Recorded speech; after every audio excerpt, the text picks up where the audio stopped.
आज की बात अब हर शाम सोमवार से शुक्रवार 8:30 बजे से।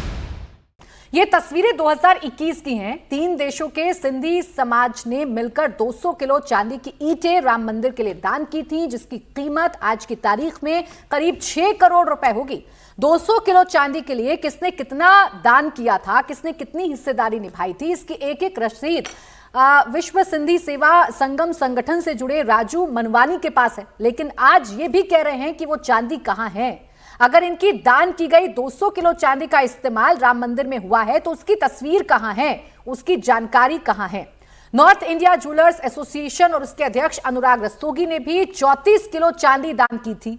इनको चांदी दान की रसीद मिली थी, लेकिन इनसे वादा किया गया था कि चांदी का इस्तेमाल राम मंदिर नींव में करेंगे, लेकिन ऐसा नहीं हो पाया। ये तो 2 हमने आपको उदाहरण दिए हैं, और भी उदाहरण हैं, और भी वो लोग हैं जिन्होंने चरण पादुकाएं दी हैं, जिन्होंने चांदी का हार दिया है, लेकिन जब उन्हें रसीद नहीं मिली, उन्होंने जानकारी हासिल करने की कोशिश की तो उन्हें गोल गोल घुमाया गया है। अब इन तस्वीरों में तो संगीत रागी जी साफ साफ चंपत राय नजर आ रहे हैं ना। साफ साफ जो ये चांदी है, 200 किलो चांदी है, ये उनके ही सुपुर्द की जा रही है, लेकिन ये चांदी है नहीं, कहीं नहीं है। इसका हिसाब तो हम चंपत राय से ही मांगेंगे, ये परिवार भी या सिंधी समाज भी चंपत राय से ही मांगेगा। तो क्यों नहीं दे रहे हैं हिसाब, चुप्पी क्यों है?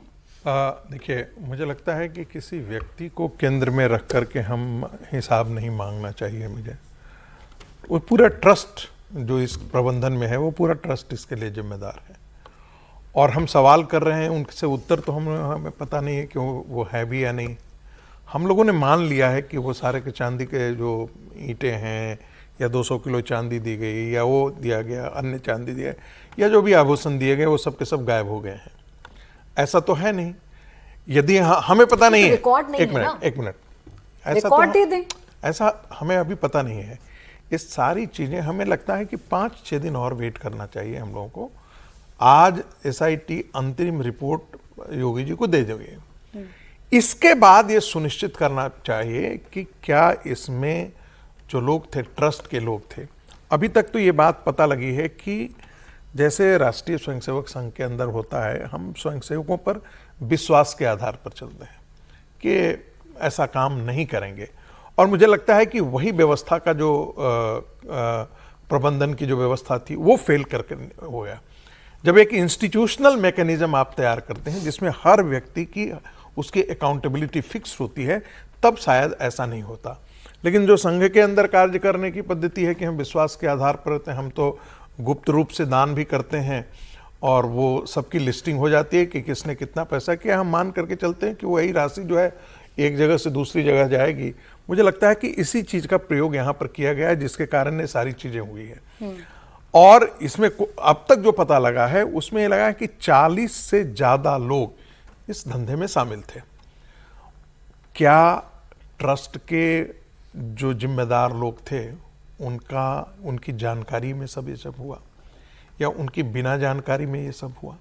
ये सब जब पता लग जाएगा तो मुझे लगता है कि एफआईआर करने में कोई दिक्कत नहीं होगी, चाहे वो कोई भी हो। नहीं, जानकारी में हो या बिना जानकारी के हो, संगीत रागी जी। अब ट्रस्ट अगर वहां पर है, चंपत राय अगर देख रहे हैं, मेरी बात सुन लीजिए। उनसे सवाल पूछें कि ना पूछें? देखिए, उनसे तो सवाल 3 दिन लगातार एसआईटी ने भी पूछा है, और मैं मानता हूं कि उनसे पूछा भी जाना चाहिए। दूसरी बात, मैं इस बात से बिल्कुल सहमत हूं कि जो भी इसमें अपराध में शामिल हैं, उन्हें कठोरतम से कठोरतम सजा होनी चाहिए, ताकि हिंदुओं की आस्था के सबसे बड़े केंद्र पर जिस प्रकार से चोरी की घटनाएं लोगों के ध्यान में आया है, ये सारे हमारे मन को ठेस पहुंचाया है, सारे हिंदुओं को आहत किया है। लेकिन हमको प्री जज नहीं कर लेना चाहिए। हमको 5 दिन और रुकिए, 10 दिन और रुक जाइए।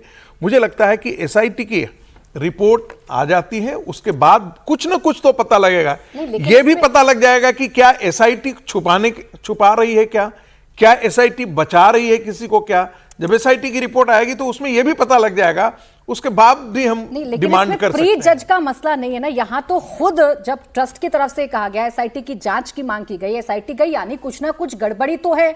और अब जब लोग आ रहे हैं, सबके बयान आ रहे हैं, गड़बड़ी तो है। पहले आप इनकार करते हैं। गड़बड़ी के लिए दो चीजें हैं। गड़बड़ी किसने किया है और गड़बड़ी में शामिल कौन है सर, इसीलिए और तो उसको ट्रस्ट का संरक्षण निर्माण किसने किया दिया गया ना, है, कि ये दो गड़बड़ी ना हो। चीजें जानकारी इसीलिए प्राप्त करना आवश्यक है। बैंक में जिस कैशियर के पास कैश को सुरक्षित रखने की जिम्मेदारी थी, वहां से कैश गायब हो जाता है तो कैशियर कहता है साहब मुझसे क्यों पूछ रहे हो, आप जो चाय पिलाने बैंक में बाहर से आता है आप उससे पूछताछ कीजिए ना, वो भी तो बैंक में आता है। जो कस्टमर आते हैं आप उनसे भी पूछताछ कीजिए।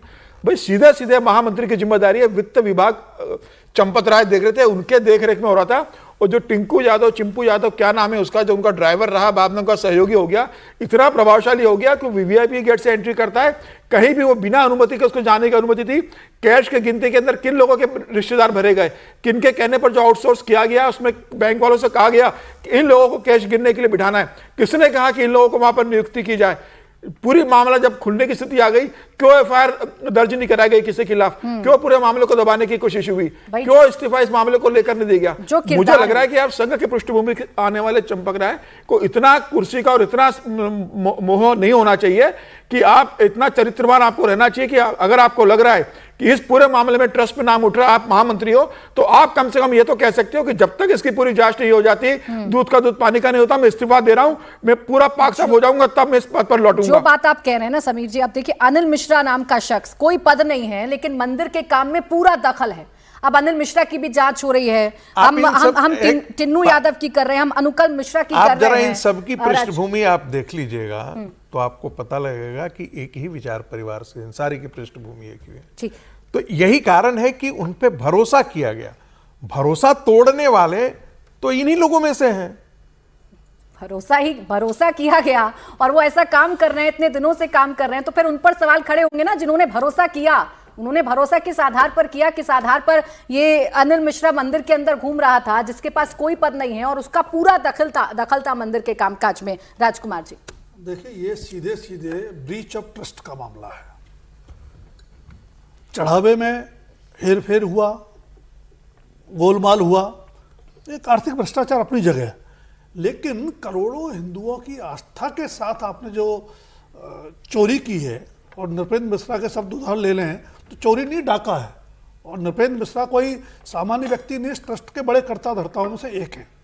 तो चंपत राय जी जो कह रहे थे कि सब कुछ ठीक हुआ है, कुछ गलत नहीं है, अपनी टिप्पणी में जो शुरू में उनका वीडियो आया, और नृपेंद्र मिश्रा ने जो कहा भी एक दिन पहले अपने एक इंटरव्यू में कि चोरी नहीं, डाका है, कोई निगरानी की व्यवस्था थी नहीं, तो ये बताता है कि मामला बहुत गंभीर है। और आपने किसी परिवार विशेष या विचारधारा विशेष के होने के चलते लोगों पर विश्वास कर लिया, तो ये कोई कानूनी और तर्क सम्मत कवच नहीं है। ये अगर आपने विश्वास कर लिया तो आपकी निजी जागीर तो नहीं है ना ये।